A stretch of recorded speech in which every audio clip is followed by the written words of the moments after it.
Alam kong saktong tamis lang yung gusto mo dito kasi may edad ka na, parehas tayo. Sa mga gustong kumain nito pero ayaw ng medyo matatamis, kaya ito para sa'yo. Una, mag-caramelize ng 1/4 cup na sugar. At ganitong kulay ng caramelized sugar yung gusto ko na ma-achieve. Kaya lagyan ko na ito ng 1/2 cup na condensed milk. Haluin at sunod kong ilagay yung 2 tablespoon na margarine. At pag tunaw na yung margarine, maglagay ng 1/4 cup na evaporated milk. Lagyan ng 1/4 cup na cornstarch at ito'y tunawin muna sa 1/4 cup na evap milk. Kunting halo lang ito ay okay na, huwag na itong hintayin na lumapot pa. Ito'y salain lang at isit aside, palamigin muna. So gawa na ako ng pie crust natin. Ay 1 cup ng all-purpose flour, lagyan ng kunting asin, iodize yung gamit ko. Lagyan ng 1/2 tablespoon ng white sugar. After mixing ay maglagay ng mga 50 grams ng refrigerated margarine. Pwedeng gumamit dito ng butter. At ito'y mikos-mikusin lang at dito nga'y naglagay ako ng tubig na mga 3 tablespoon lang. Masahin lang yan hanggang sa ito'y mag-form ng dough at ito'y isit aside muna, ilagay muna sa chiller ng mga 30 minutes. Pagkalipas ng 30 minutos ay ito'y palaparin lang. Gumamit ako dito ng 28 cm na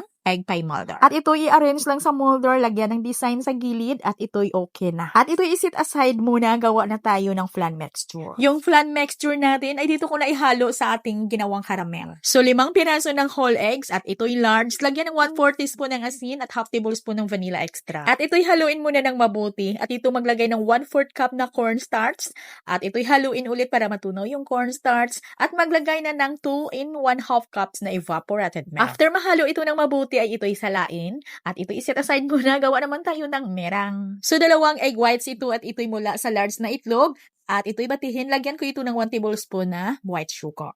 At ito'y ihalo sa flan mixture. Sa paggawa dito ng mirang or merengue ay ito'y optional lang naman. Pwede ninyo itong haluan, pwede ding hindi. At ito na nga mga ga, naluto ko ito sa 1 oras at 20 minutos. Sa 160 degrees Celsius yung init ng aking oven. Medyo matagal nga kasi medyo makapal din yung ating mixture. At kailangan na ito'y malamig na bago natin ito hiwain. Oo. Bali niluto ko ito sa gabi, pagka kinabukasan ko na hiniwa.